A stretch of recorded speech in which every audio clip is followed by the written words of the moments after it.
الله الرحمن الرحيم. السلام عليكم ورحمة الله وبركاته. إن شاء الله النهارده هنتكلم عن ماتش الأهلي والزمالك اللي هيكون بكرة في نهائي السوبر المصري اللي هيكون الساعة 5:30 بتوقيت مصر. الماتش اللي بيقام على استاد محمد بن زايد في دولة الإمارات. إن شاء الله بكرة بإذن الله نتمنى نشوف لعيبة نادي الزمالك لعيبة رجالة حاسة بقيمة الجمهور، الناس اللي مسافرة من مصر لحد الإمارات عشان تشجع فريقها. الناس دي لازم تروح، يعني لازم تروح فرحانة. مينفعش اللعبة الناس دي تروح زعلان، مينفعش اللعبة دي تغزلهم. الناس رايحة تشجعكم من بلد لتاني بلد، مينفعش تغزلوهم. فنتمنى اللعبة تلعب رجالة، تلعب بروح نادي الزمالك، وبإذن الله الزمالك يقدم ماتش على بكرة، وإن شاء الله الزمالك يكسب المباراة ويكسب البطولة وترجع البطولة ل 100 عقبة مرة. نيجي بقى باللعيبة اللي أنا متخوف منهم واللي حاسس إن اللعبة دي هي اللي فعلا بتمثل خطورة على مرمى نادي الزمالك. هما 3 لعيبة فقط لا غير اللي أنا شايف إنهم هيقدروا يمثلوا خطورة على نادي الزمالك في الشق الهجومي للنادي الأهلي. أول لاعب طبعا هو اللاعب أحمد سيد زيزو. أحمد سيد زيزو هو لاعب كبير جدا، محدش يختلف على إمكانياته. لو قدر أحمد عبد الرؤوف يقفل على أحمد سيد زيزو بفتوح طبعا، وأتمنى فتوح يعمل عليه ماتش كبير زي ما عمل على محمد الشيبي الماتش اللي فات كده. لو قفل على أحمد سيد زيزو يكون طبعا الأهلي خسر لاعب كبير جدا في خط الهجوم.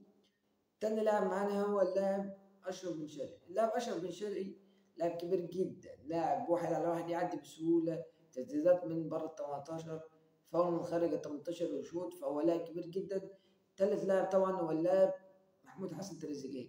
محمود حسن تريزيجيه لاعب موهوب كبير جدا، فلو الكابتن أحمد عبد الرؤوف قدر يقفل على التلات لعيبة دول، أحمد السيد زيزو وأشرف بن شرقي تريزيجيه، يكون حرفيا قافل على الأهلي 95% من هجومه، ويمنع الاهلي من انه يعمل هجمات خطيره على النادي، ويكون ماتش سلس بالنسبه للزمالك. تعالى بقى اقول لك على اهم 3 لعيبه في سكواد نادي الزمالك لو كانوا فايقين حرفيا هيفرقوا في سكواد نادي الزمالك جدا في ماتش بكره.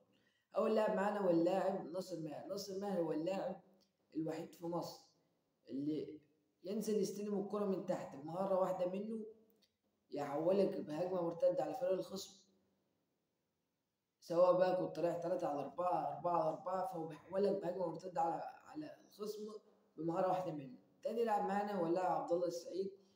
هو افضل لاعب حاليا في مصر في يعني مركز 8، وافضل لاعب فيه. عبد الله السعيد راجل عنده 41 سنه بيلعب كوره حرفيا ولا كانه عنده 20 سنه، بيتحرك في كل مكان في الملعب، يديك تمريرات طوليه بالمقاس، بينيات ولا اروع. يلعب لك في مركز 6 ينفع، 8 ينفع، 10 ينفع. فعبد الله السعيد هو لاعب متكامل حرفيا وما ينفعش يطلع بره سكواد نادي الزمالك. تالت لاعب معانا هو اللاعب محمد شحات.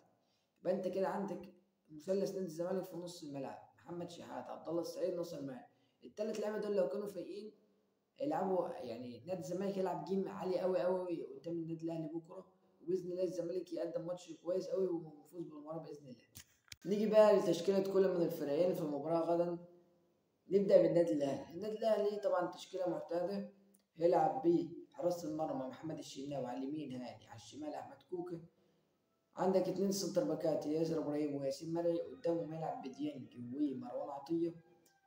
ويلعب مركز 10 تريزيجيه، على اليمين زيزو، على الشمال أشرف بن شرقي، ويكون رأس الحربة والمهاجم السلوفيني جريديشار. ده بالنسبة لتشكيلة المدرب ياسر. نيجي بقى لتشكيلة نادي الزمالك. نادي الزمالك يلعب بتشكيلة 4-2-3-1. عندك حراسة المرمى محمد عواد، على اليمين عمر جابر، على الشمال أحمد فتوح. عندك هيلعب بالونش محمود حمدي الونش ومحمد إسماعيل. قدامه يلعب شحات أو عبد الله السعيد وناصر ماهر.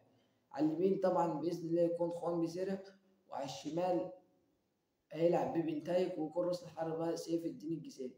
ده بالنسبة لتشكيلة الفريقين المتوقعة. وفي النهاية طبعا نتمنى الزمالك يقدم ماتش كبير قوي وتكون البطولة زملكاوية إن شاء الله. وفي النهاية لو عجبتك الحلقة متنساش اللايك والاشتراك في القناة، والسلام عليكم.